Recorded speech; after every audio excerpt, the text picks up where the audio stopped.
I first came into caregiving just observing my mother, who was caring for her mother, my grandmother, who lived to be 100.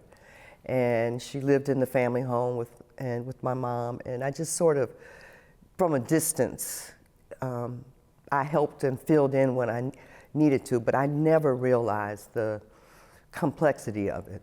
So it was grandma first. And then after she passed, about 5 years later is when mom's health began to decline. And we had a 5-year run. I was here. There's just two of us, my sister and I. My sister was in California. And 5 years in, then Dad began to decline. And so I had a 10-year run with both Mom and Dad. I knew nothing about healthcare systems, really. I didn't know about long-term care. I didn't know the difference between Medicaid and Medicare. I didn't know anything, and I was 50.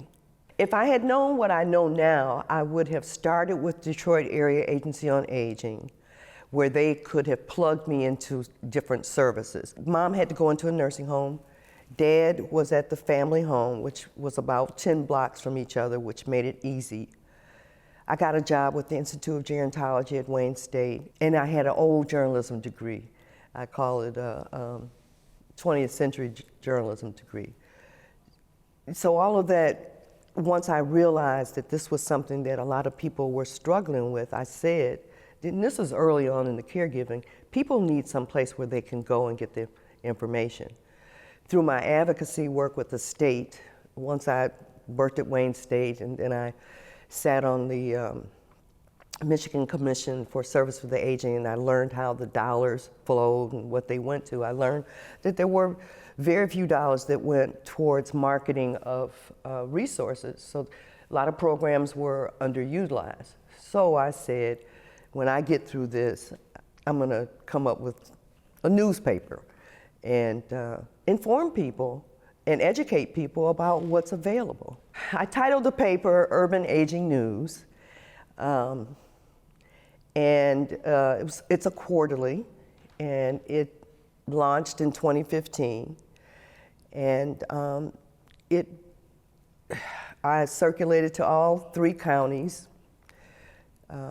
Wayne, Oakland, and Macomb, to senior centers, a lot of churches. I used to run a piece in the paper where we highlighted caregivers, and most of them would say, and I had to agree with them, that caregiving, mom and dad, or one of the parents, maybe one of them that they weren't as close to, that it really brought about them being closer to their parent. It's an awesome responsibility, and that became very clear to me. I'm totally responsible for mom. I'm totally responsible. And I guess, I mean, she was totally responsible for me at one point. But it makes you very clear that that's what caregiving is. And if you love the person, you want to make sure that you're providing them with this as excellent a care as possible.